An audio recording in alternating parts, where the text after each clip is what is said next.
Queridísimas audiencias, bienvenidas aquí a nuestro programa de Cuatro Vientos, 4BTV, nuestra plataforma desde la ciudad de Ensenada, Baja California, México, en este día lunes 21 de marzo del año 2022. Muchísimas gracias por estar con nosotros. Les pedimos con lo de siempre. Si les gusta nuestro programa, por favor, pues mande por favor un me gusta, comparta y pues estaremos siempre agradecidísimos de que nos esté apoyando de esta forma aquí en Cuatro Vientos, el periodismo en la radio donde todas las voces encuentran eco. Bueno, pues estamos iniciando la semana, la tercera semana del mes de marzo y pues como ya es costumbre en nuestras transmisiones de los lunes, nuestros queridísimos amigos Armando Duarte Moller, obviamente sociólogo, doctor en estudios de desarrollo global, académico universitario, activista social, miembro consejero estatal en el Partido Morena Baja California, y Daniel Solorio Ramírez, maestro en Derecho Constitucional, activista social y académico universitario en Baja California. Y pues dos temas, amigos y amigas, uno a profundidad, que es el tema ya le brotaron y está despegando sus alas, el aeropuerto que según la derecha y sus aliados en México, pues decían que nunca despegaría. Y bueno, pues ¿qué cree usted? Ya a las 6:30 tiempo de la Ciudad de México, salió el primer vuelo nacional de ese aeropuerto, el Aeropuerto Internacional Felipe Ángeles en el Estado de México, arranca en la zona de Santa Fe y ha sido, la verdad, días muy intensos para el gobierno en Santa Lucía, en las cercanías de Santa Fe, y está muy, muy contenta la gente de que finalmente se evitó un gasto faraónico en la construcción de un aeropuerto que ese sí, no despegó, incluso se inundó, tal y como se pronosticaba por parte de los científicos, ahí en el Valle de Texcoco. Y un tema adicional, que con el creo que se va a arrancar esta conversación el día de hoy, pues es este affair entre Julio Scherer Ibarra, Gers Manero Alejandro, el señor fiscal general de la República, y la extitular de la Secretaría de Gobernaciones y actual pues coordinadora, representante, presidente del Senado de la República, Olga Sánchez Cordero. Bienvenidos, Armando, Daniel, Olga Alicia, adelante, por favor. Bueno, pues muy buenos días, amigos, amigas de Cuatro Vientos que nos siguen en este programa. Ya vieron, se trata de dos temas muy, muy importantes en esta fecha que para los mexicanos es también muy importante. Siempre celebramos el natalicio de Benito Juárez, uno de los mejores presidentes que hemos tenido en nuestro país, y también pues el inicio de la primavera. Así es que es una fecha muy especial, llena de significados, y en esta fecha la inauguración de una de las obras insignia emblemáticas de la Cuarta Transformación. Ese es el tema central que vamos a analizar hoy con Daniel y con Armando. Pero nos sorprendió el fin de semana con esta carta del el exconsejero jurídico de la Presidencia de la República, Julio Scherer Ibarra, publicada en Proceso desde el sábado por la noche, en la que acusa directamente de que existe una trama perversa, dice él, entre el fiscal Alejandro Gers Manero, y la exsecretaria de Gobernación, hoy presidenta del Senado de la República, Olga Sánchez Cordero. Dice Julio Scherer que hay esta confabulación entre ambos funcionarios para perseguirlo, dice, mediante un modus operandi extorsivo que se repite en varios de los casos más importantes que se están llevando en la Fiscalía y que enderezan baterías contra él. La carta es muy extensa. Julio Scherer reitera su respeto y su lealtad al presidente, pero se avienta contra contra Sánchez Cordero y contra Gers Manero, de quienes dice que en ellos anida la traición. Bueno, esto que revela o dice esta versión que publica Julio Scherer, exconsejero, ha sido motivo ya inmediato de muchos análisis.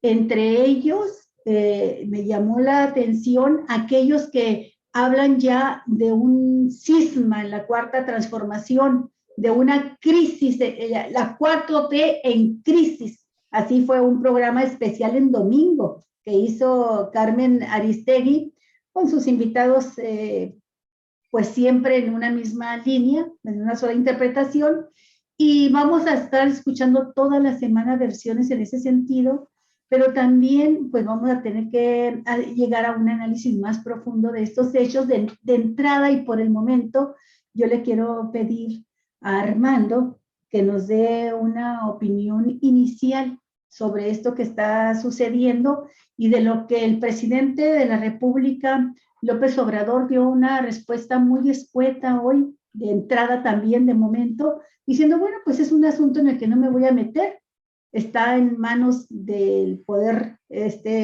judicial, está en la fiscalía, que es autónoma, y yo ahí no me meto. Y también Olga Sánchez dijo, no, yo no voy a caer en esos juegos, yo no voy a decir nada. Gers Manero está muy calladito. De todo esto se derivan de entrada para mí 12 preguntas fundamentales. Una de ellas ¿es momento de cambiar al fiscal? Esa sería una de las preguntas, por todos los escándalos en que se ha visto inmerso, quizá por los pocos resultados que ha dado hasta el momento en la persecución de los casos más graves de corrupción, así como del combate al crimen. Y bueno, la otra pregunta es, ¿realmente representa esto que revela Julio Scherer Ibarra el inicio de un cisma, de una crisis en el grupo gobernante?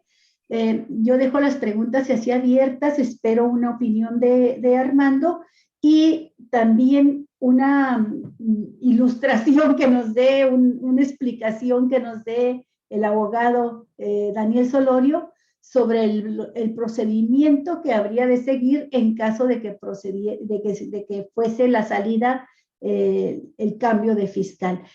Yo sé que es todavía muy inicial esta opinión, podemos dejar el tema quizá para la próxima semana analizarlo, y luego ya hoy por hoy entramos inmediatamente después al tema que nos convocó, que es el del aeropuerto. Armando, empezamos contigo.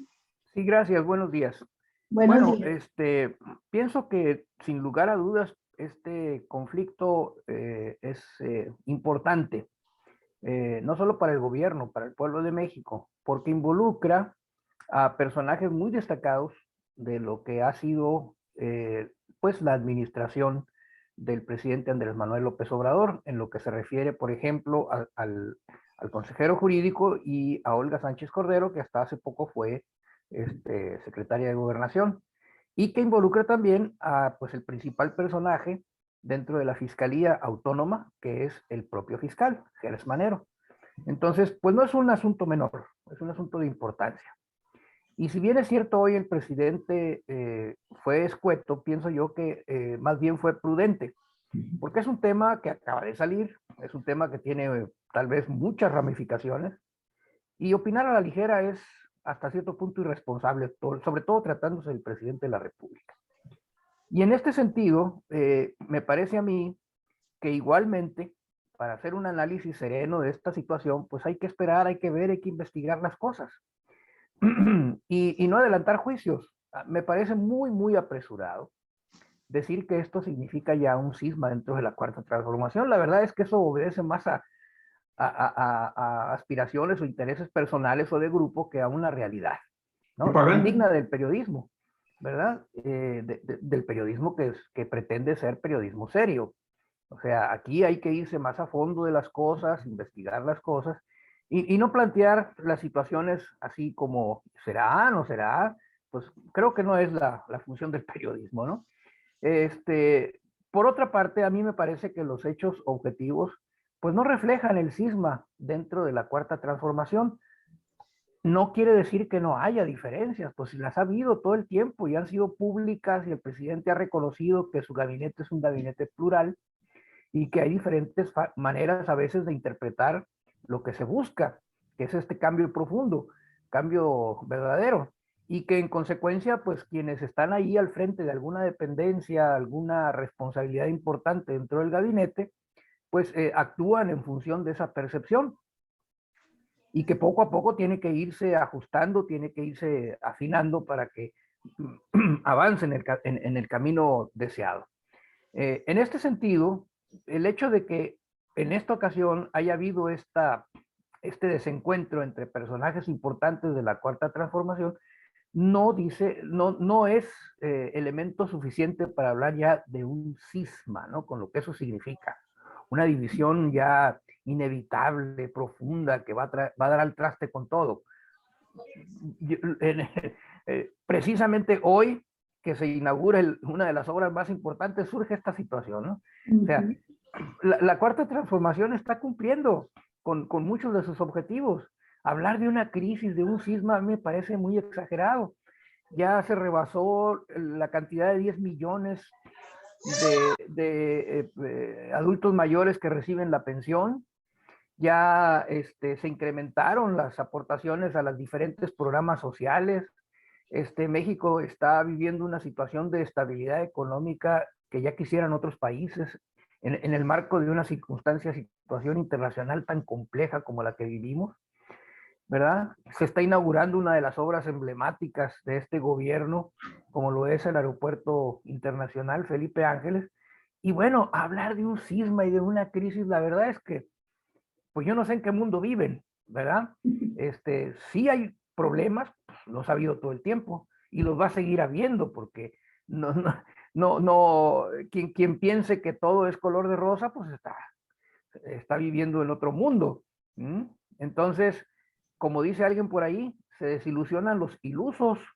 Bueno, pues nadie se creó la imagen, por lo menos quienes piensan un poquito más a fondo en las cosas, de que todo iba a ser miel sobre hojuelas una vez que se lograra el triunfo en el 2018. Por el contrario, hay enorme resistencia, lo hemos visto. Ahí están, ¿no? Palpables y día con día salen. Y no es casual que hoy que se inaugura esta obra emblemática, una de las más importantes, que constituyó además, y eso lo vamos a ver en el desarrollo del programa, ¿verdad? Una medida de fuerza fundamental contra la corrupción en el país. No es casual que hoy que se inaugura, bueno, pues aparezca este escándalo como para... Y esta declaración de que hay una crisis, ¿no? La verdad que a mí me parece muy desafortunada esa opinión y no creo que lo exista. Respecto a si el fiscal deba ser removido o no, la verdad que tampoco me parece que por esta circunstancia debiera de tomarse eso, ¿no? Habría que ir a fondo de las cosas. Y ya que se tenga, que supongo, y lo hago con la percepción que tengo del presidente de la República, Andrés Manuel va a ver el asunto con mucha seriedad, lo va a analizar con mucha seriedad y tomará la decisión que habrá que tomar. Muy bien.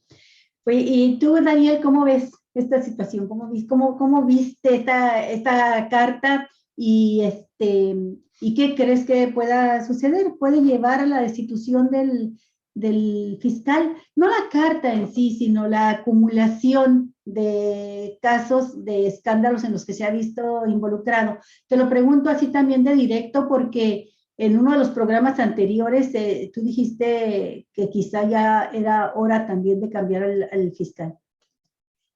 Bueno, yo tengo desde hace algunos meses la convicción de que Gers Manero ya no es la persona adecuada para dirigir, para encabezar al Ministerio Público Federal que investiga los delitos. Pero no por esta carta de Julio Scherer, sino porque más bien porque la lentitud, la parsimonia de que durante tantos años, que durante estos 3 años se le ha visto, pues no es acorde con tantos casos en que hacen falta investigaciones más eficaces, menos lentas y más claras. Por eso ha sido mi convicción desde hace ya muchos meses que él debe dejar ese cargo. Removerlo tiene una enorme complejidad constitucional, política, y por tanto me parece muy bien que el presidente ha sido muy cauto, y quién sabe qué finalmente sucederá con ese punto. Mi opinión sí, es que él ya no debería estar ahí, pero bueno, esta carta de Julio Scherer, estos hechos más recientes, pues ameritan una investigación. Son hechos que se deben investigar hasta llegar a esclarecer qué es lo que realmente hizo Julio Scherer cuando desempeñó el cargo de abogado general del gobierno federal, qué es lo que hizo Olga Sánchez Cordero que amerite una acusación pública como esa. Pero eso necesita un ministerio público, pues en el que ya no esté Gertz Manero. Sí, sí, claro. Pues sí, él es uno de los involucrados. El principal. Por eso, bueno, creo que es un tema que debemos esperar un poco para analizarlo. Como bien dice Armando, no es el momento. Y por supuesto no significa una denuncia de este tipo, que la cuarta transformación entró en una crisis. La cuarta transformación es un proceso que está a 3 años y casi 3 años y medio de su desempeño. Está cumpliendo, está haciendo la tarea. Lo del aeropuerto de hoy, pues es el primer gran botón que ya está ahí y del que vamos a hablar enseguida. Pues así que por el momento no tengo más que decir sobre ese tema. Bueno, yo esperaba que nos comentaras algunos de los pasos que habrían de seguirse. No sé si quieras hacerlo, lo que dice el procedimiento, nada más como es una niña que se va a haber mucha discusión sobre eso. Sí, cómo no. Bueno, la remoción, un fiscal general puede retirarse del cargo porque renuncia voluntariamente. No se han dado señales de que Gertz Manero tenga intención de renunciar, por el contrario, él ha repetido varias veces ya que renunciar no va a renunciar. Bueno, cuando un fiscal general no renuncia y el presidente, el jefe de Estado, considera que ya no debe estar ahí, hay un mecanismo en la Constitución. Ese mecanismo implica que el presidente tome la decisión, está dentro de su autoridad constitucional, removerlo del cargo. Pero no es una remoción al estilo antiguo, en que el presidente remueve al fiscal, al procurador, se decía antes, y ya, ahí termina. No es así ya.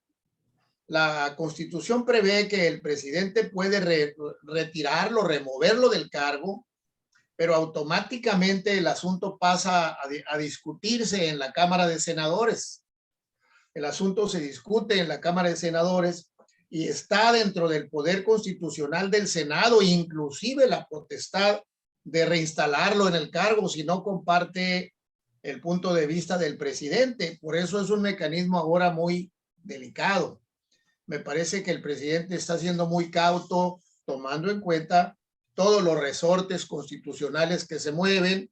Si él tuviera que tomar la decisión de removerlo, la oposición aprovecharía enormemente para en el Senado hacer un gran escándalo para reinstalarlo, lo lograran o no, pero habría un gran escándalo para reinstalarlo. Hay que recordar que dentro de la oposición hay muchas personas para quien es conveniente que el fiscal esté lento, que el fiscal no avance. Me refiero en este momento a los senadores y diputados que están en funciones y otros que no lo están, pero que lo estaban en la época de los sobornos, para aprobar la reforma energética de 2013. Entonces, habría quienes estarían interesados en armar un escándalo en el Senado para reinstalarlo. Si ya se le removiera, si ya la fiscalía está vacante, la titularidad de la fiscalía estuviera vacante, se abre otro mecanismo altamente político, consistente en que el Senado tiene que elegir, tiene que integrar una lista de 10 candidatos a fiscal general de la nación. Eso le corresponde al Senado. Ya que tiene una lista de 10, el Senado pone esa lista en manos del presidente. De esa lista de 10, el presidente escoge 3. Escoge 3. Ahí queda claro ya que el nuevo fiscal general de la nación no sería escogido, al menos de manera directa, por el presidente. El Senado hace una lista de 10, se los manda al presidente y el presidente escoge 3 de esa lista de 10. Y esa lista de 3 regresa al Senado y de ahí el Senado escoge 1. Ese es un fenómeno de colaboración o de frenos y contrapesos entre el Ejecutivo y esa parte del Congreso de la Unión, que es la Cámara de Senadores, que es por su propia naturaleza un lugar altamente politizado. Por eso el presidente me parece que va con cautela, va despacio, va calculando, porque no es así nomás que ya lo quito de aquí y no es así ya. La autonomía de la fiscalía requiere prudencia en el ejercicio de esa facultad que sí tiene el presidente. Pero ya hablaremos de eso en otra ocasión. Muchas gracias, muy bien. Daniel, a mí nada más me gustaría que por favor ahora, y me dirijo a ti particularmente porque tú eres el especialista, si para el próximo programa también pudieras traernos una interpretación jurídica sobre los delitos que presuntamente se le imputan o podrían serles imputados al fiscal Gers Manero por el contenido de sus declaraciones que se filtran en esta serie de audios en donde escuchamos que pues está dándole indicaciones prácticamente y lo que dice que hizo ante algunos ministros de la Suprema Corte de Justicia para favorecer el caso de su hermano. Ya ves que ahí le presentó la denuncia por el presunto asesinato de su hermano Alejandro. Y esas son cosas que como que se le estamos poniendo por ahí una cortinita de humo, como que ya se nos está olvidando con tantos escándalos que ha habido. Este tema también de lo de la carta, ¿verdad? Que es el último de las últimas cosas que están sucediendo en torno a Gers Manero, y que nos podían desviar la atención. Y a mí me preocupa que cuando llega Alejandro Gers Manero a una reunión, específicamente con los coordinadores de las bancadas de los partidos políticos representados en el Senado de la República, pues originalmente sale, ¿cómo se llama? El senador Monreal, gracias, a decir, no, pues no hemos perdido la confianza, no le hemos perdido la confianza al fiscal. Y bueno, pues tenemos que escuchar, porque como no fue público, como no se transparentó esta comparecencia, pues no sabemos realmente qué se dijo ahí. Él afirma que, sí hubo preguntas muy difíciles para el fiscal, pero ese es su decir, y de un personaje que sabemos cómo se las maneja, ¿no? Entonces, Daniel, no hay que perder de vista también lo esencial, porque en el caso específico, está bien, se tienen que investigar definitivamente quién filtra y quién graba. ¿Sí? ¿Quién graba, quién filtra? Pero no hay que perder de vista los otros temas, los que son de fondo y que podrían en un modo determinado le podrían dar incluso una base jurídica al Senado de la República, ¿sí? En una posible destitución de su cargo. En fin, ojalá, Daniel, pudiéramos también entrarle a ese tema y ya de una vez por todas que Cuatro Vientos, a través de sus colaboradores también, pues tengamos una posición todavía más clara sobre ese tema en particular que parece ser que se nos está olvidando, ¿sí? Gracias, Daniel. A ustedes. Bien, pues entramos al tema del aeropuerto. Lo dijo y lo cumplió. Dijo, el 21 de marzo llueva, trueno, relampaguee, estará concluida la obra, la primera de las grandes obras que se planteó este gobierno de Andrés Manuel López Obrador. Y de eso es de lo que vamos a platicar.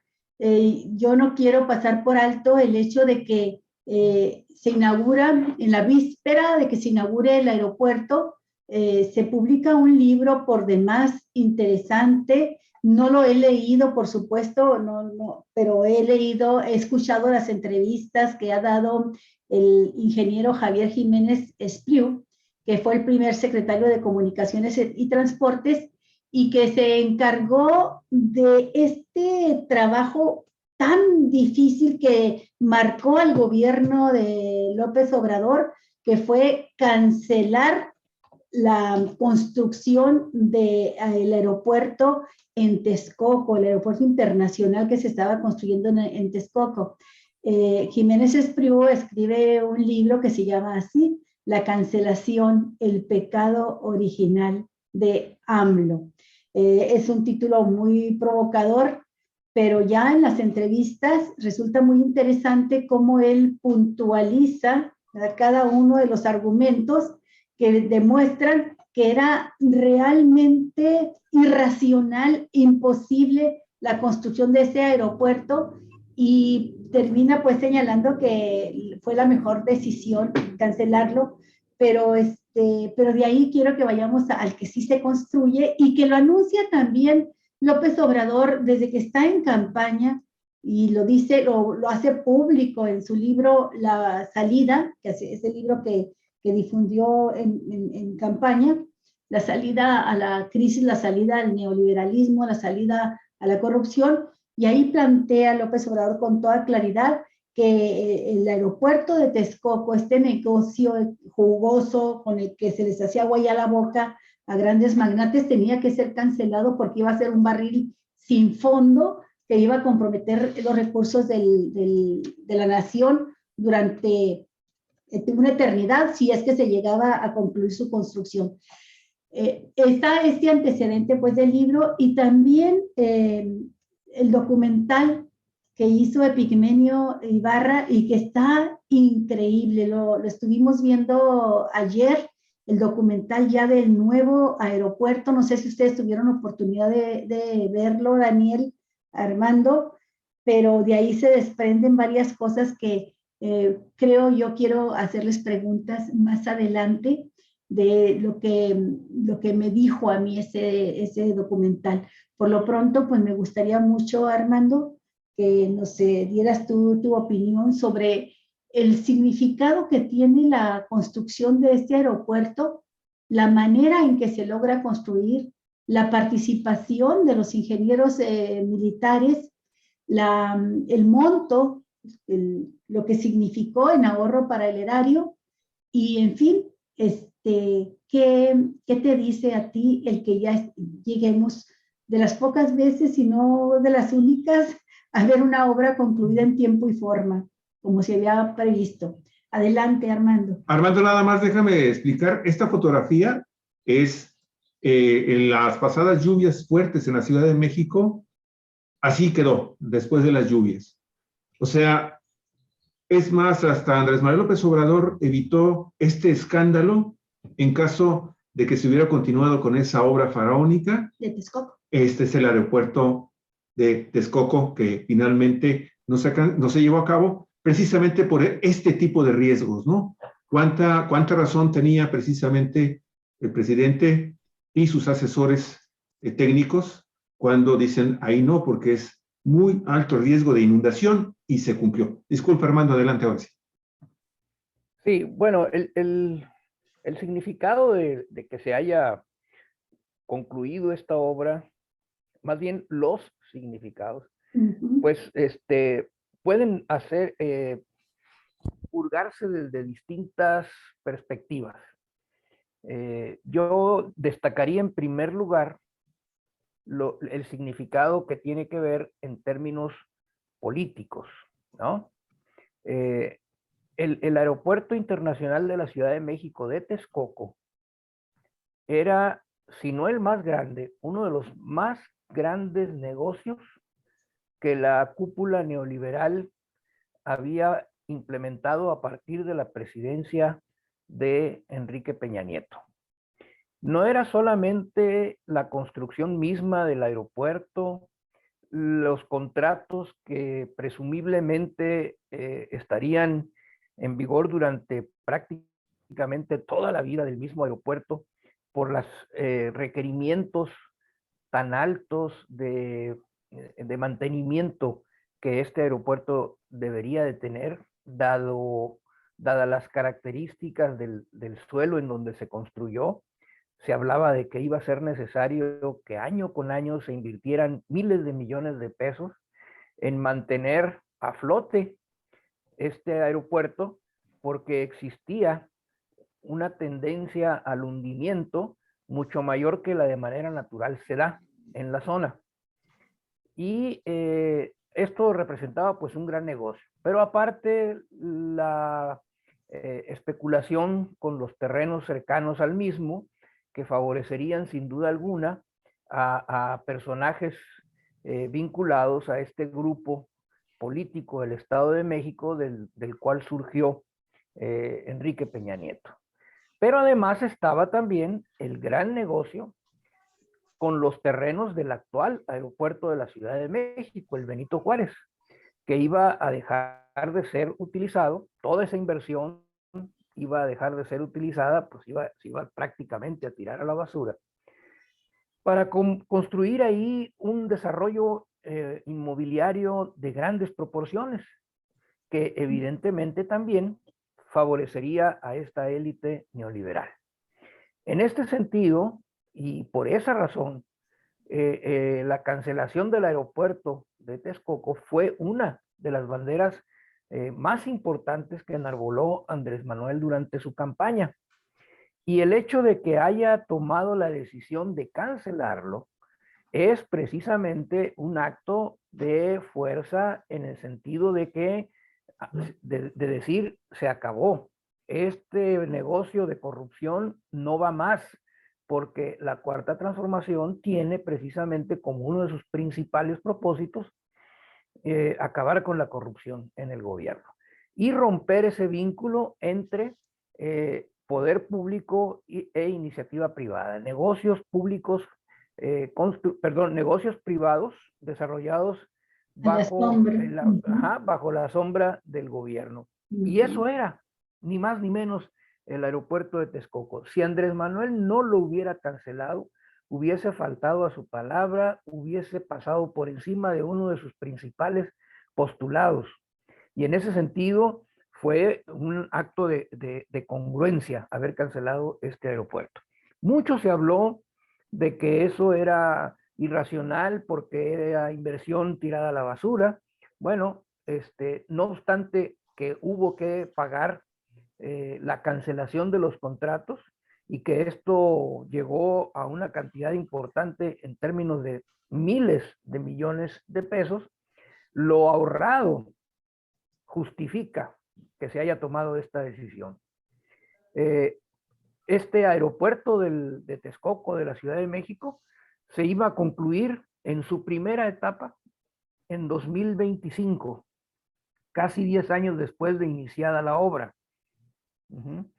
Con todos los costos que esto implicaba. Se hablaba de 300,000, conservadoramente 300,000 millones de pesos. Bueno, pues hoy tenemos aeropuerto en 2 años y medio, no en 10, concluido en su primera etapa, y con una inversión de alrededor de los 70,000 millones de pesos, lo que significa, con respecto al anterior, un gran ahorro para las arcas nacionales y una demostración de que cuando las cosas se hacen con honestidad y con eficiencia, se pueden hacer en corto tiempo y sin excederse en el presupuesto estimado para la obra.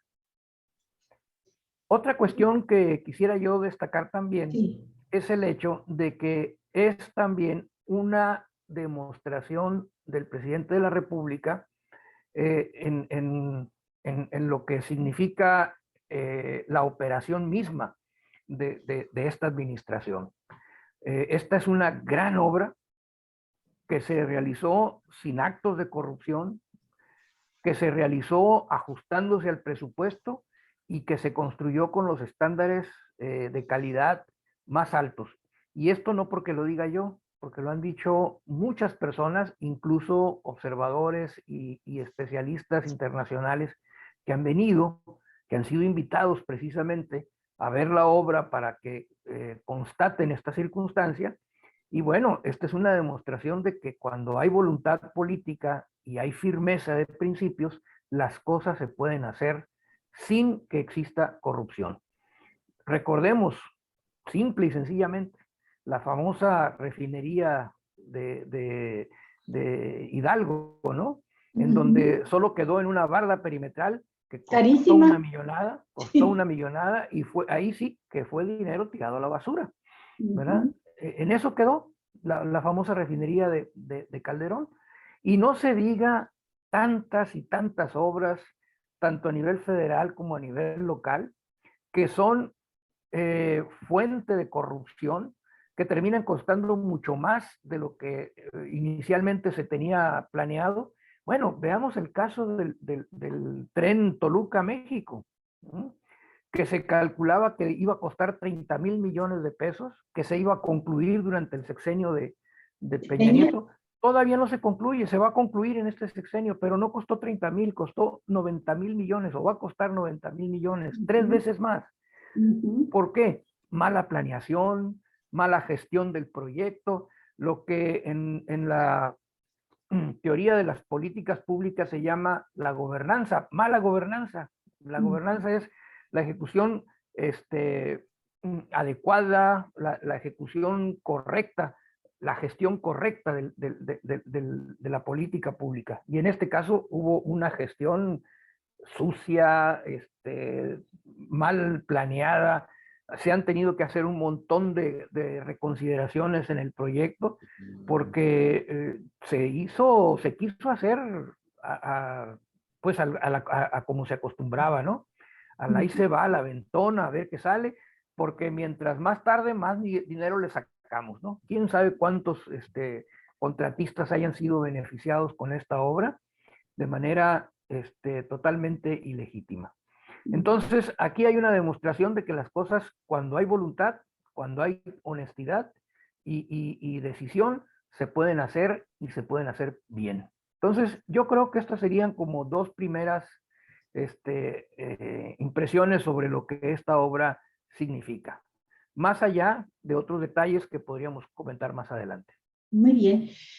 Daniel, ¿a ti qué te hace pensar y qué te hace sentir esta obra que hoy fue inaugurada, este aeropuerto?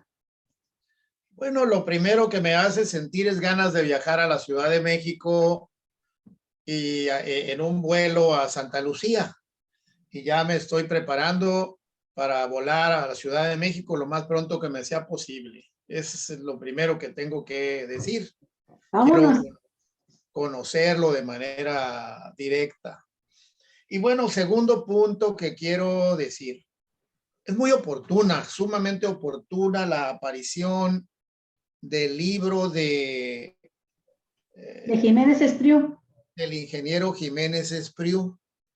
A Jiménez Espriu yo lo conocí siendo todavía yo estudiante en la UNAM y él era secretario general de la Universidad Nacional.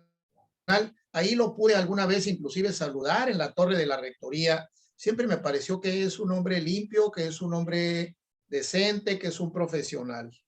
Por eso me gustó mucho verlo en el equipo de gobierno como secretario de Comunicaciones y Transportes del presidente López Obrador.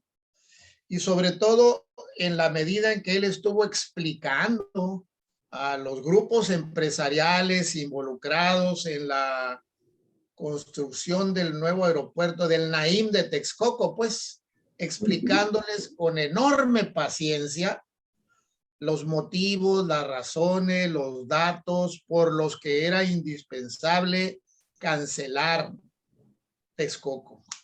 Con mucha paciencia, tuvo más de una reunión, más de 2 o 3 reuniones con los grupos empresariales y les explicó y les contestó todas las objeciones, todos los detalles de por qué la obra de Texcoco era una mala obra, era una obra llena de corrupción, y sobre todo era una obra, decía él desde entonces, escogieron en todo el territorio nacional, decía Jiménez Espriu, y lo repite ahora en las presentaciones de su libro, en todo el territorio nacional no podían haber escogido un lugar peor que ahí para construir un aeropuerto. No hay en el país otro lugar que sea tan inadecuado para construir un aeropuerto como el lugar donde lo están haciendo. Entonces, bueno, la cancelación del aeropuerto de Texcoco y la decisión de construirlo en Santa Lucía se concretaron esta mañana con la inauguración, con los primeros vuelos en el aeropuerto de Santa Lucía. Eso implica, por supuesto, el cumplimiento de una de las promesas más cálidas del presidente López Obrador, la que, por cierto, le sirvió aquel día siendo ya presidente electo para cuando anunció la decisión y se vino la gritería contra él, le permitió dar aquella entrevista donde hizo famosa la frase, no soy un florero. No soy un florero, eso ya está decidido. Y a la vuelta del tiempo nos ha ido demostrando a todos que es cualquier cosa, pero no un florero que sabe tomar decisiones, que las toma, que las cumple. Y la obra de Santa Lucía es una gran obra que ya está cumplida, que ya se echó a andar a un costo impresionantemente bajo en relación con lo que se pretendía gastar en Texcoco y sin corrupción. Entonces, bueno, creo que hay que celebrarlo y visitar lo más pronto que se pueda Santa Lucía. No quiero terminar esta primera intervención sin decir algo sobre el hecho palpable ya de que esta obra fue diseñada y construida por los ingenieros militares. Este es un punto que amerita un análisis muy cuidadoso e inclusive el análisis por gente especializada en qué son los militares, quiénes son los militares, qué es el ejército. Nosotros estamos ahora en una época, en estos 3 años y medio de gobierno, hemos visto a los militares transportando medicamentos, haciendo carreteras, haciendo aeropuertos, apoyando a la población. Hemos visto a los soldados y a los dirigentes de los soldados, los militares en general, las Fuerzas Armadas, sirviendo a la nación, sirviendo al pueblo. Eso es lo que hemos estado viendo en años recientes, y algo que ya no hemos estado viendo es aquello a lo que ya nos tenían acostumbrados el gobierno de Peña Nieto y el gobierno de Calderón y el gobierno de Fox y el gobierno de Zedillo. Fueron por lo menos 4. Cedillo fue el que empezó con eso de sacar la tropa a enfrentarla contra la Constitución, contra los militares, perdón, contra los narcotraficantes, contra los delincuentes, con saldos tremendos, horribles de sangre, con asesinatos de soldados, con asesinatos de narcotraficantes, con asesinatos de civiles ajenos por completo a las refriegas que tenían lugar a cada rato en las calles de este país. Bueno, ahora tenemos una nueva visión de qué son los militares. Cuando empieza el gobierno de López Obrador, recordemos que una de sus notas distintivas es aquella declaración donde dijo el presidente, tenemos 300,000 efectivos en las Fuerzas Armadas, 300,000 personas. Y él mismo hizo la pregunta, ¿en qué los vamos a aprovechar? ¿En qué los vamos a aprovechar? Porque ya no vamos a sacarlos a matarse pueblo contra pueblo. Los militares, los soldados, los marinos son también mexicanos, son pueblo, y ya no vamos a sacar a los mexicanos a matar a otros mexicanos, ya no lo vamos a hacer, el gobierno no va a hacer eso. Y entonces inmediatamente planteó la idea de que, bueno, vamos a convencer a los militares, vamos a aprovecharlos, haciendo cosas para el pueblo de México.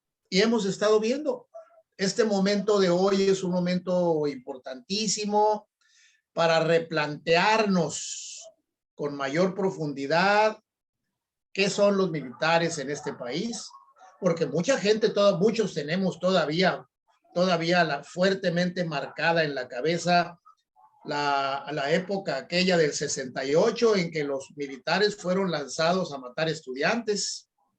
Tenemos más fresco todavía el momento en que hace menos años en Ayotzinapa los militares se ven involucrados en esa cosa tremenda que implica la desaparición de los estudiantes de Ayotzinapa, el crimen de Jaramillo, en fin, tantas cosas horribles que en las que se han involucrado los militares en este país.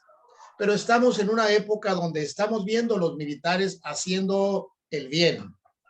Entonces ya tenemos elementos suficientes para replantearnos qué cosas son los militares, qué va a hacer este país con los militares. Esa confianza que el presidente López Obrador ha ido despertando en la población respecto de los militares, no sabemos cuánto va a durar, deseamos que dure mucho, pero qué tanto va a durar. Por lo pronto estamos conociendo una cara benéfica, una cara muy aprovechable, una cara de mexicanos de bien en los militares. Estos ingenieros militares, pues yo recuerdo que existe una gran avenida en los límites de la Ciudad de México con el Estado de México. Recordarán ustedes, hay una gran avenida que se llama Avenida Ingenieros Militares. Entonces, se sabía muy poco de que el ejército tiene gente muy competente en materia de ingeniería. Se sabía muy poco de que también el ejército tiene médicos muy competentes, aunque de eso se ha sabido más. Pero entonces mi primera intervención termina diciendo, bueno, estamos conociendo otro tipo de militares, otras cosas que los militares están haciendo y que nos obliga, a este país le obliga a replantearse bien lo que sigue con tanta gente, porque luego empezaron a gritarle a López Obrador, dijiste que los vas a regresar a sus cuarteles. Pues sí, dijo el presidente, pero ¿qué vamos a hacer con ellos en sus cuarteles si nosotros somos un país pacifista? Si no somos un país bélico, no estamos promoviendo guerras, no vamos a tener ese tipo de confrontaciones. Tenemos que aprovechar a los 300,000 efectivos que tiene las Fuerzas Armadas mexicanas. Y bueno, este es un momento muy importante, porque ustedes habrán observado, todos ustedes, que inclusive los militares en la mañanera de hoy, el secretario de la Defensa Nacional ya confirmó que ya terminaron Santa Lucía y se van al sureste a seguirle con el Tren Maya. Es decir, los ingenieros militares están demostrando que saben hacer la tarea en beneficio del pueblo y que no necesariamente son los matones esos a los que les hemos tenido miedo por tantos años. Esa es mi primera intervención. Gracias. Sí, gracias, Daniel. De hecho, creo que el aeropuerto Felipe Ángeles, que además lleva el nombre de uno de los generales más dignos, más humanista que haya tenido el país, va muy acorde con esta nueva concepción respecto al rol, al papel que ha de jugar el ejército en nuestro país. Y debo decirles que fue una de las cosas que más me conmovió en el documental de Epigmenio, que creo que hay que difundirlo lo más ampliamente posible.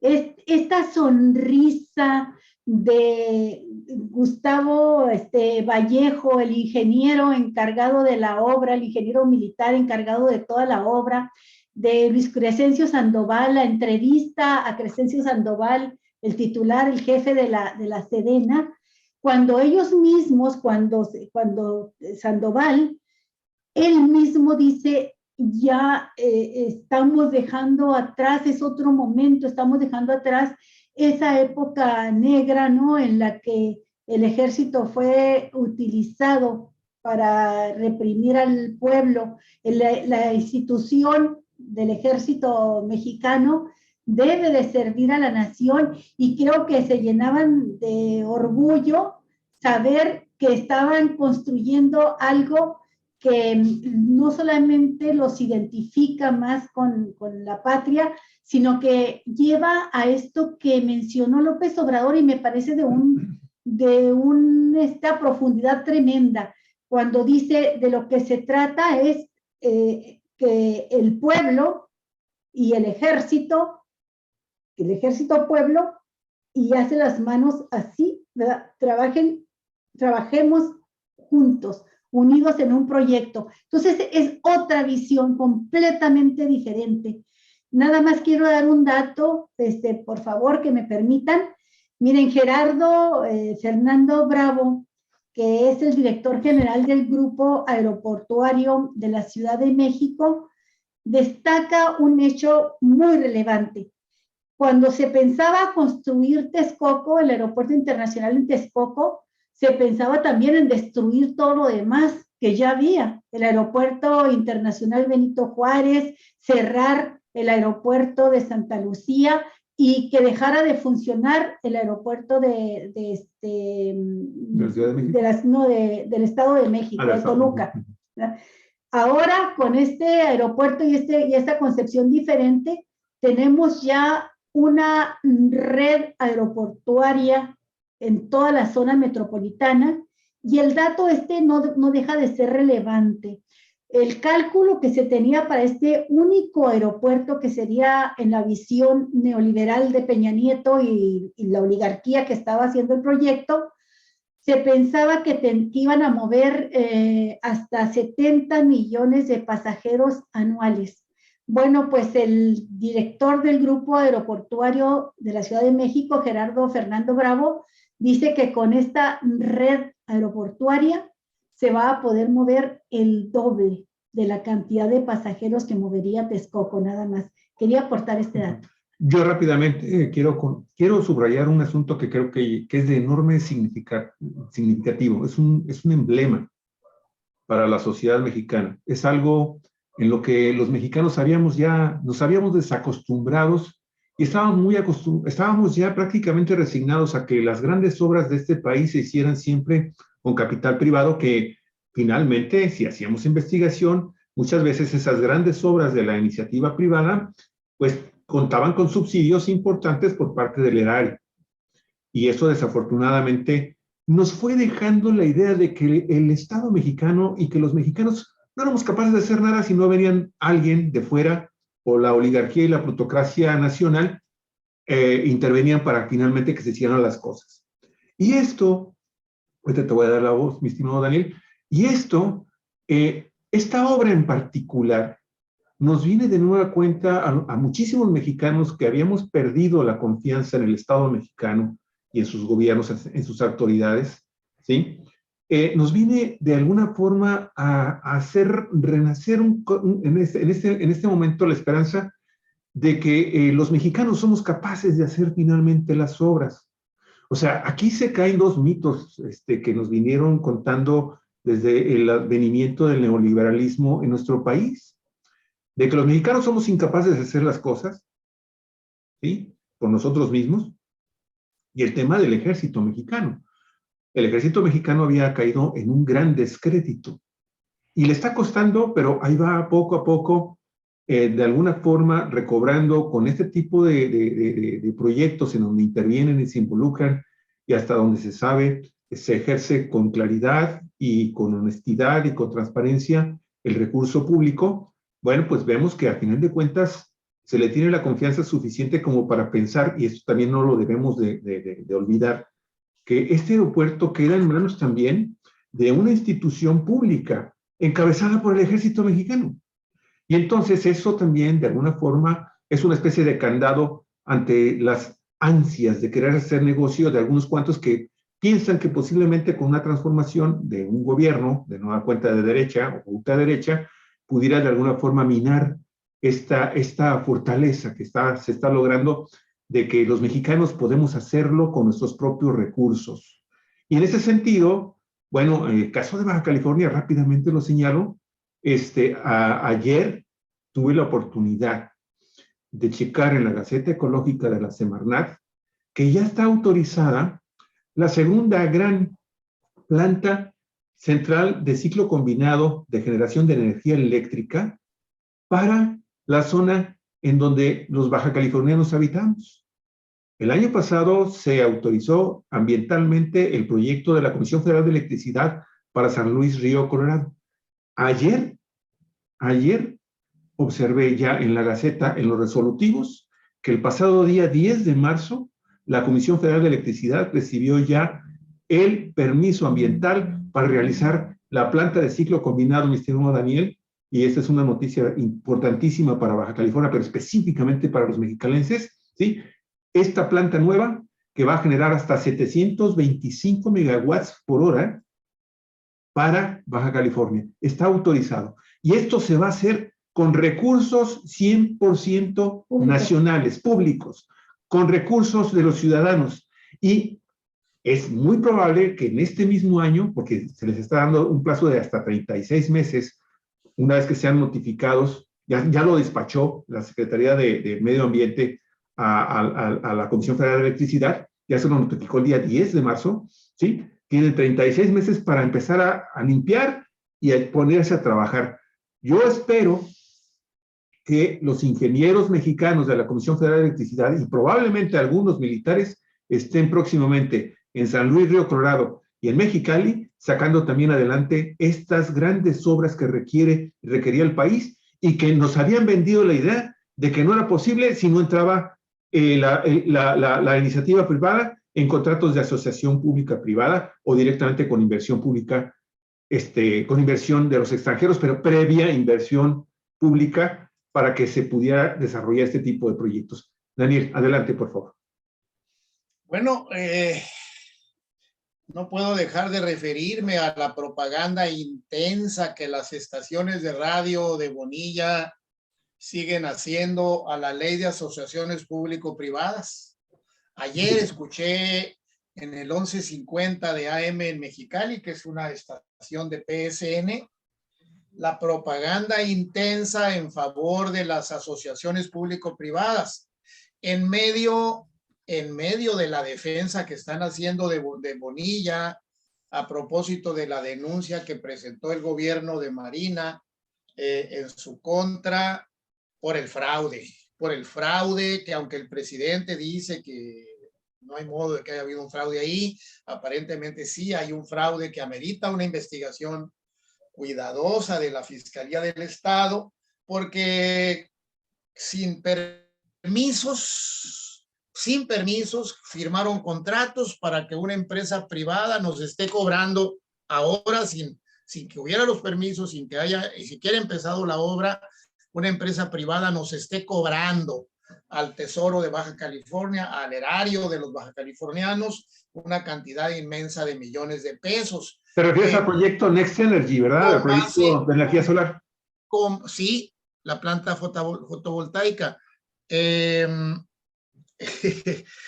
punto es que Jaime Bonilla sigue propagandeando los beneficios este hombre está mal de la cabeza de la intervención del capital privado en la obra pública para defenderse también de esa acusación.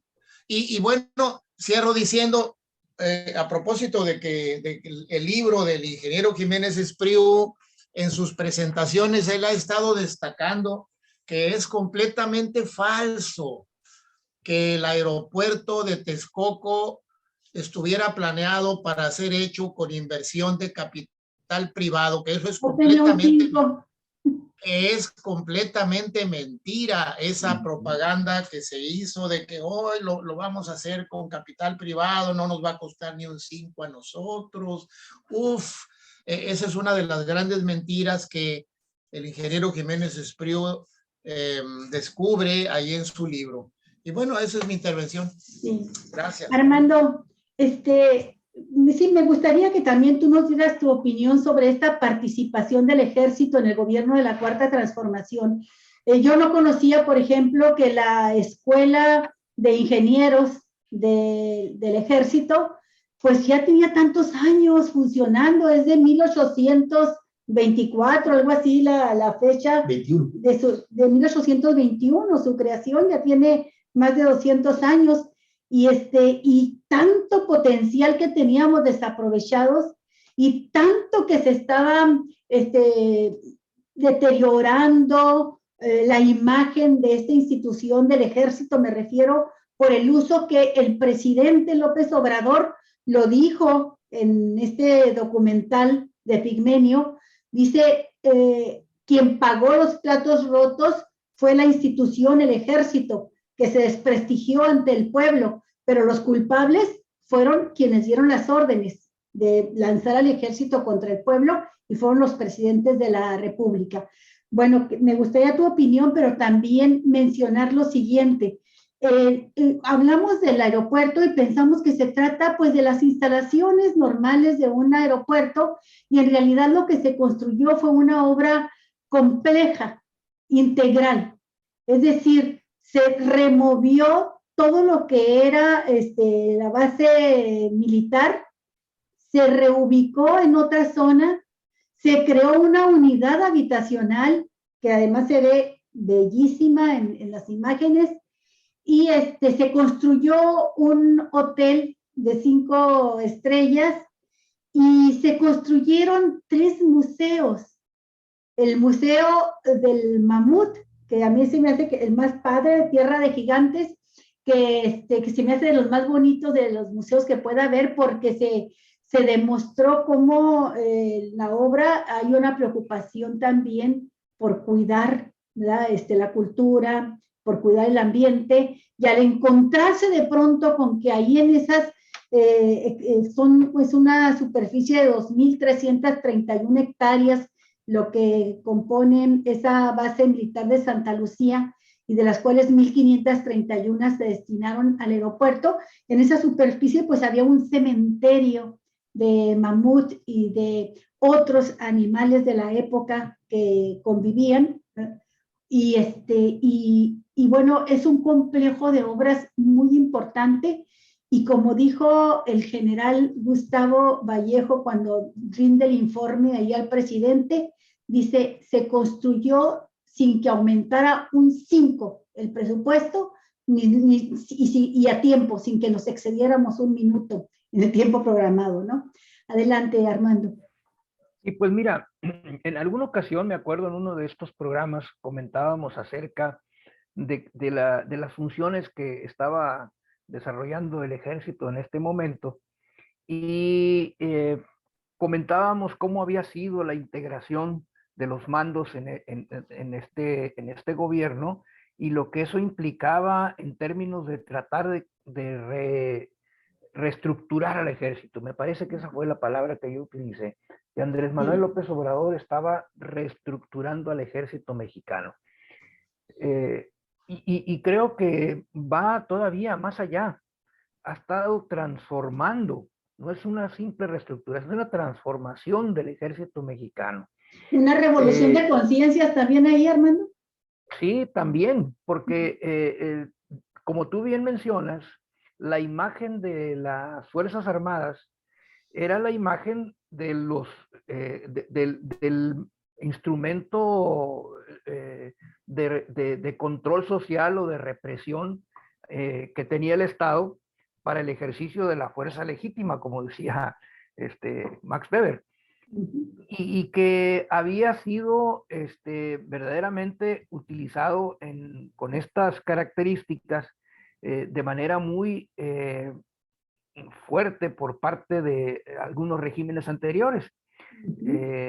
Los que tenemos la edad que tenemos, Daniel y jóvenes, chavos. Servidor, No eres muy joven. Tenemos Daniel y tu servidor.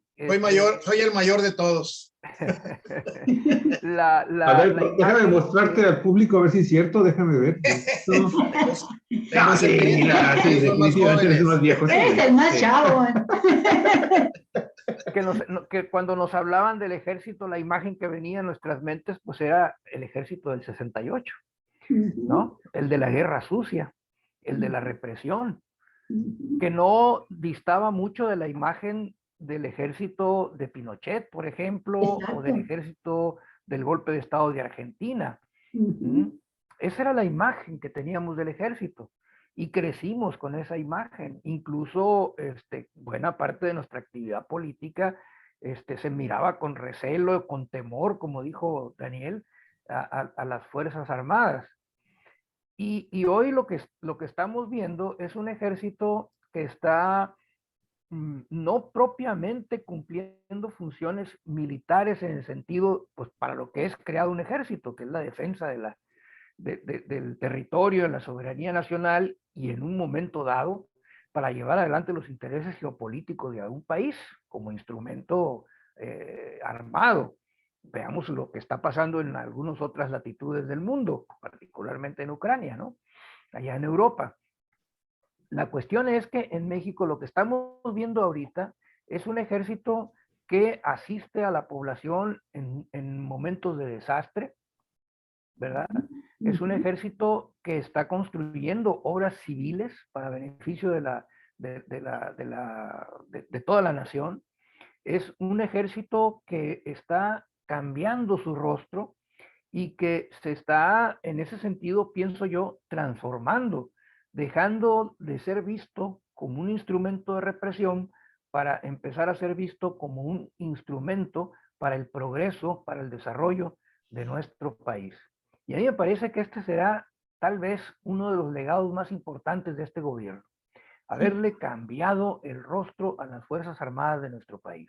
No hay Ujú. que dejar de pensar en que en el cumplimiento de otra función fundamental para el país, como es la seguridad, el ejército está también teniendo hoy un papel más relevante.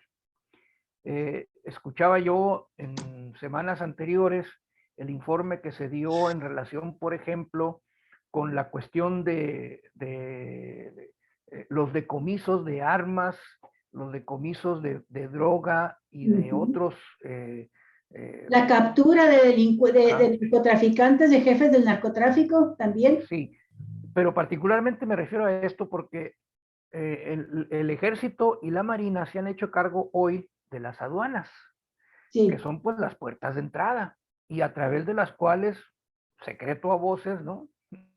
Se realizaba la mayor parte del contrabando en México, con la anuencia de las autoridades aduaneras, ¿verdad? Era típico escuchar aquello de que pues la mordida, ¿no? Que eso era lo de menos, pero también eran Ujú. los grandes cargamentos de estupefacientes, de armamento y de otra, de combustibles, ¿no? Recientemente con esto del huachicol, de cómo se traficaba con esta situación. Bueno, a partir de que es el ejército y las Fuerzas Armadas, la Marina, quienes están haciendo cargo tanto de las aduanas marítimas como de las terrestres, ha habido un incremento, pero exponencial, de los decomisos, pero también de la recaudación, Sí. porque ahora se tiene que cumplir con los procedimientos establecidos legalmente para la importación de mercancías, cuando antes se hacían mucho negocio en este sentido y no era común ver, por ejemplo, cómo los titulares de las aduanas se enriquecían, pero rápidamente. Ujú. Ahora se está llevando a cabo este proceso y la nación está recaudando. Estaba yo viendo las cifras que daba Horacio Duarte, que está encargado de esto de las aduanas, cómo se ha incrementado la captación de recursos, 900, creo que 900 mil millones de pesos. ¿Mm? Sí. Una cantidad increíble, ¿no? Yo no la podía creer, ¿no? Y todo esto precisamente porque en este combate contra la corrupción, las Fuerzas Armadas están jugando un papel muy importante. Esta es Sí. otra de las cuestiones, no solamente que construyan obra civil, sino que también están ayudando al combate a la corrupción, a incrementar los ingresos del Estado por concepto, en este caso, de las aduanas, ¿no?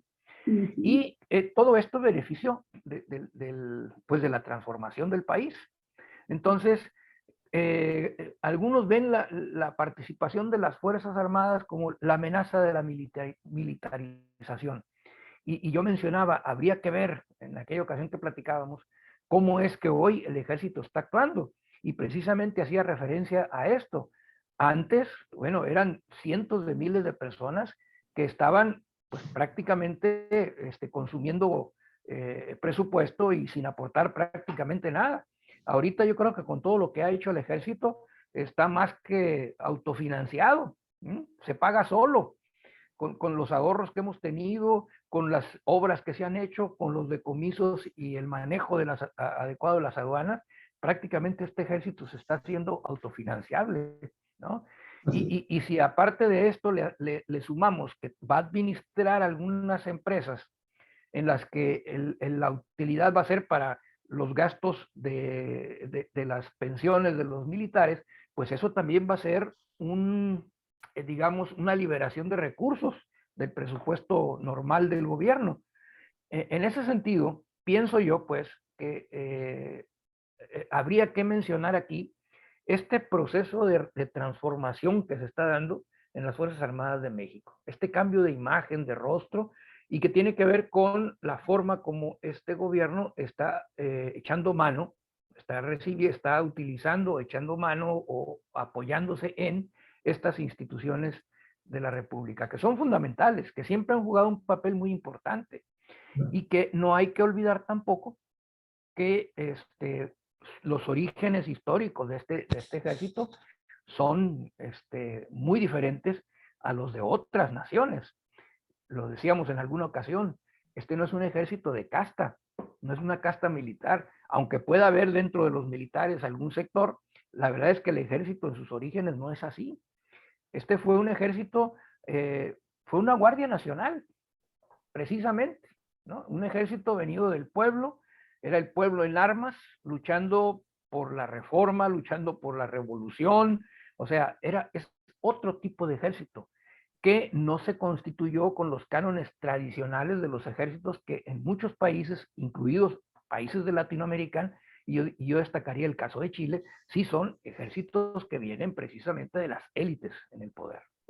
Yo rápidamente, para darte ya la voz, Daniel, ya vi tu chat para que te puedas despedir, pero rápidamente sí mencionar que a final de cuentas también hay que tomar en consideración que el ejército mexicano, esta actitud y este trabajo a la nación que está brindándole en este momento a través de su jefe supremo, que es el presidente de la República, en realidad no es nuevo.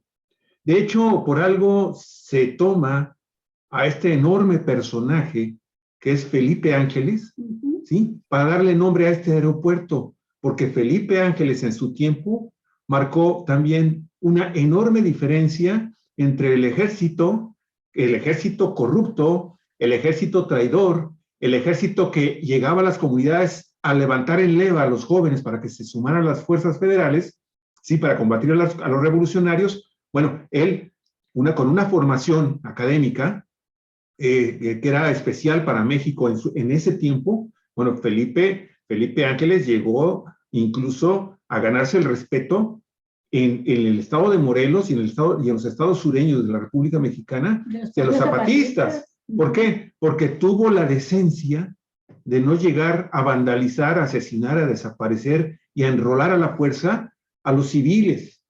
Y bueno, esa es precisamente la línea de conducta que está en este momento, ¿sí? Caminando de la mano con el presidente de la República en estas nuevas misiones y en esta nueva imagen que se le está dando al ejército mexicano, ¿sí?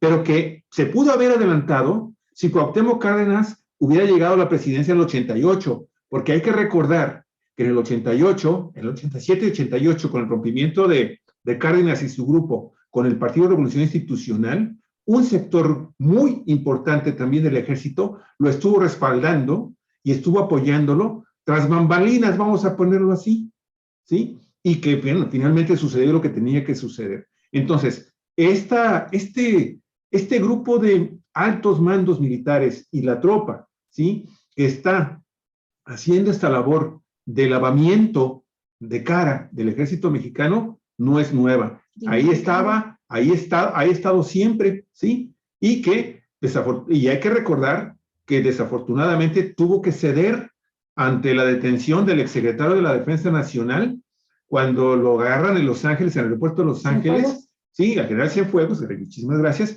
Y que, cuidado, en un fast track, por presiones del otro sector, que ahí está también, no hay que olvidarnos tampoco nunca de que ese otro sector más represivo, ahí está presente las Fuerzas Armadas de este país, ¿sí? Pues presionan para rescatar a uno de los suyos de la posibilidad de que fuera más investigado, y ahí, bueno, ahí nos encontraremos de nueva cuenta a este personaje, Alejandro Gers Manero, haciendo sus labores, en fin, pero sí quería destacarlo. Daniel, adelante, por favor, porque Daniel, ya te vas. Daniel, no sé si tengas oportunidad de hacer un comentario antes de irte, porque hay un aspecto que me parece muy, muy padre de destacar.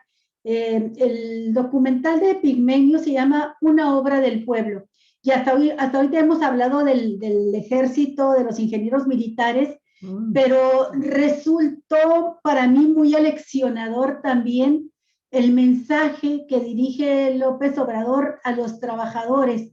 Y la imagen ahí de los trabajadores, los señores con las escobas que andan haciendo el trabajo de peones, de albañiles, les dice, siempre que se habla, que hablamos de un proyecto, de una gran obra, se piensa en el capital, se piensa en el presupuesto, se piensa en el significado que tiene la obra para la infraestructura del desarrollo económico, pero muy pocas veces se piensa en dónde está lo mero principal, como diría el general Francisco Villa.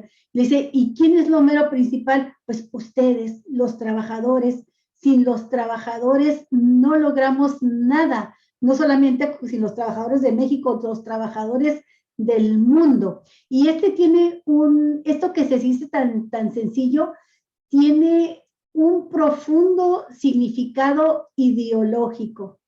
Y cuando está hablando con esa forma tan sencilla que lo hace López Obrador, cuando vemos a estos obreros, a estas obreras, a sentir y la imagen que queda ya después de la fotografía, igual que con los militares que se quitan las mascarillas, los cubrebocas, es la imagen, el rostro que va a quedar plasmado en las fotografías de lo que le dieron nombre a una obra del pueblo. De esto es que me gustaría que también mencionaras algo para despedirte tú del programa, Daniel.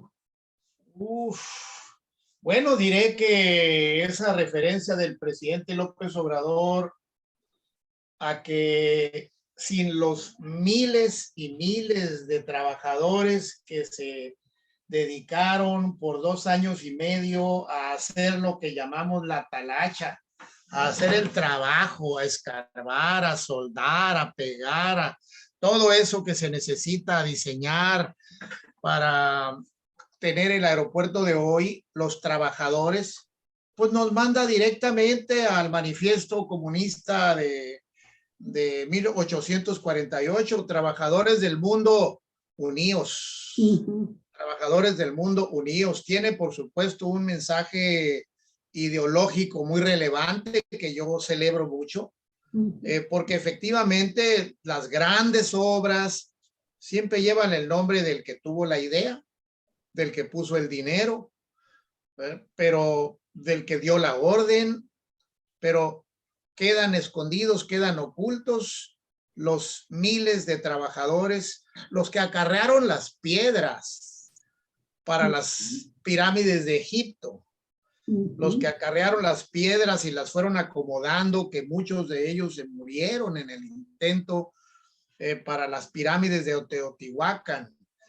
Todos estos personajes olvidados que son los que hacen la labor, aquellos sobre cuyos hombros pesa el desarrollo de la humanidad, los trabajadores, pues bueno, hay que hacerles, ese aeropuerto es un homenaje también a ellos y yo celebro mucho que el presidente lo haya destacado.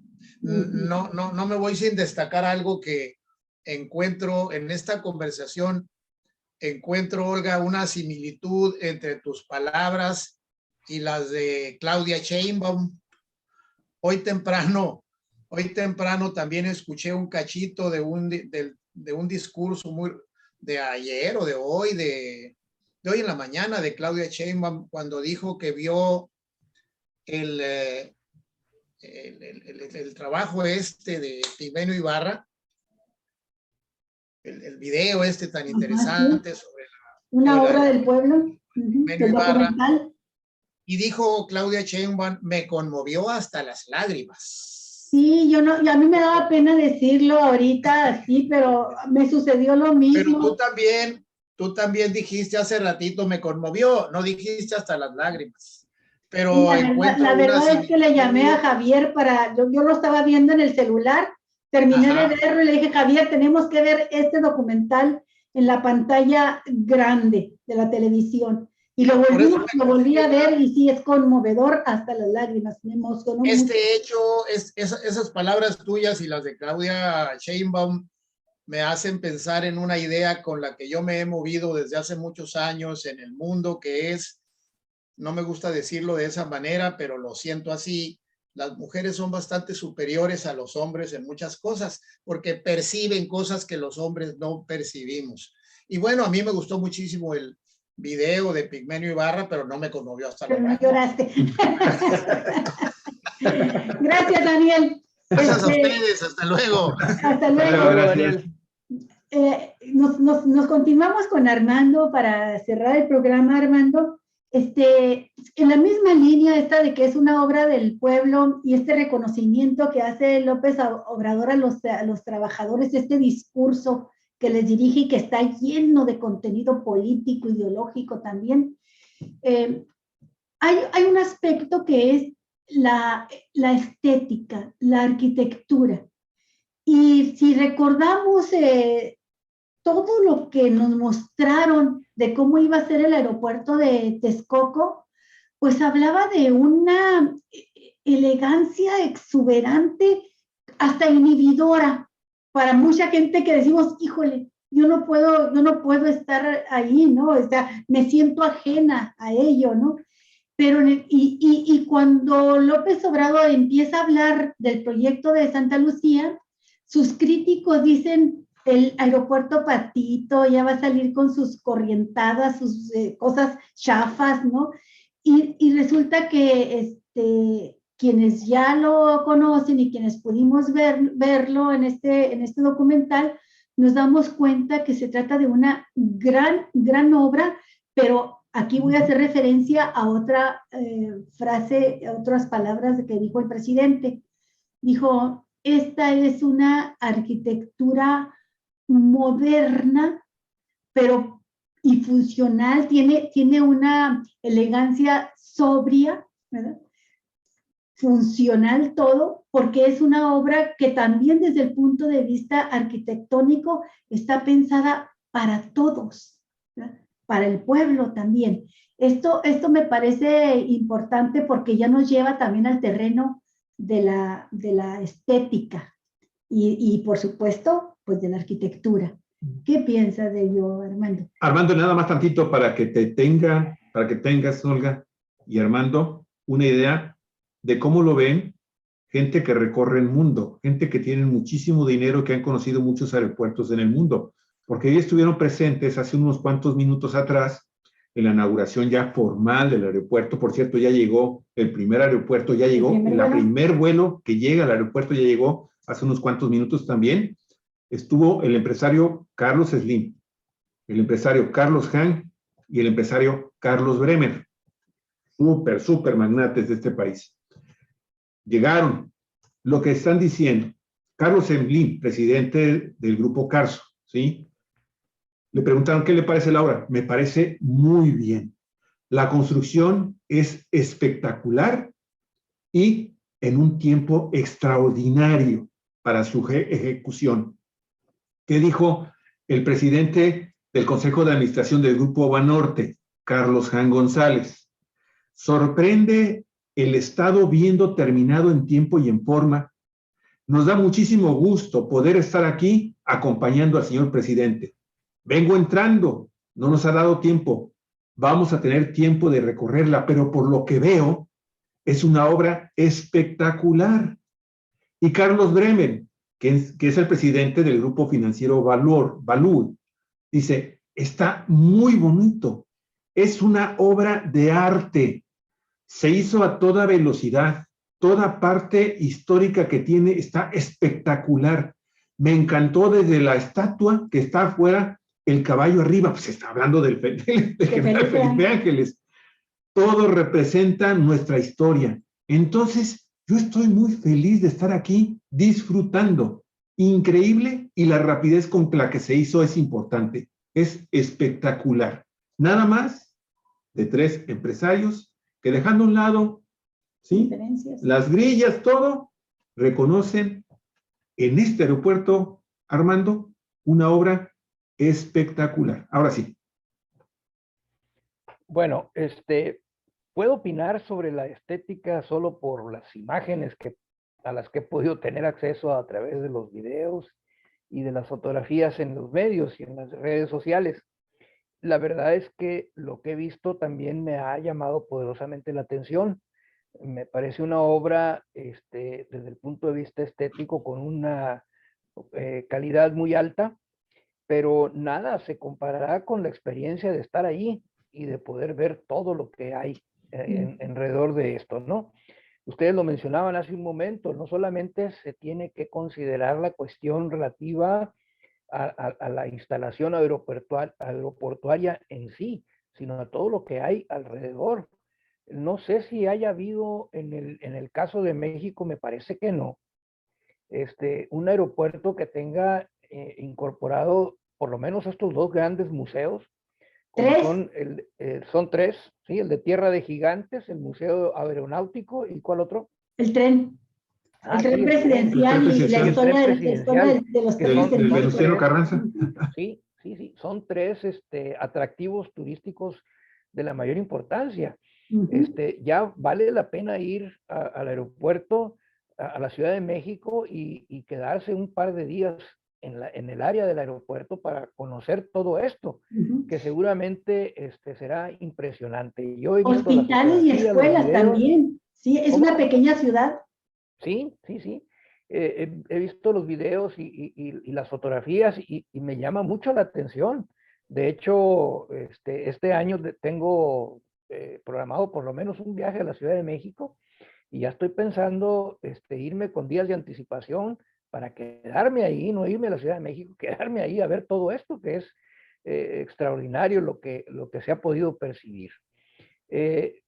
Junto con esto, habría que decirlo, se conjunta una arquitectura que, sin sacrificar la parte estética, la funcionalidad, ha logrado hacerse con los costos más bajos que se han podido obtener. Ciertamente el aeropuerto de Texcoco de la Ciudad de México lucía o se planteaba como también impresionante y espectacular, pero a un costo muy elevado. Y este aeropuerto, no obstante la sencillez, la sobriedad, como ustedes mencionan, no sacrifica la estética ni la funcionalidad. No es para nada, como alguien por ahí con toda la mala leche del mundo dijo, que era una estación, ¿cómo dijo? Una estación como estación, no, una terminal aérea. Una central avionera, dijo.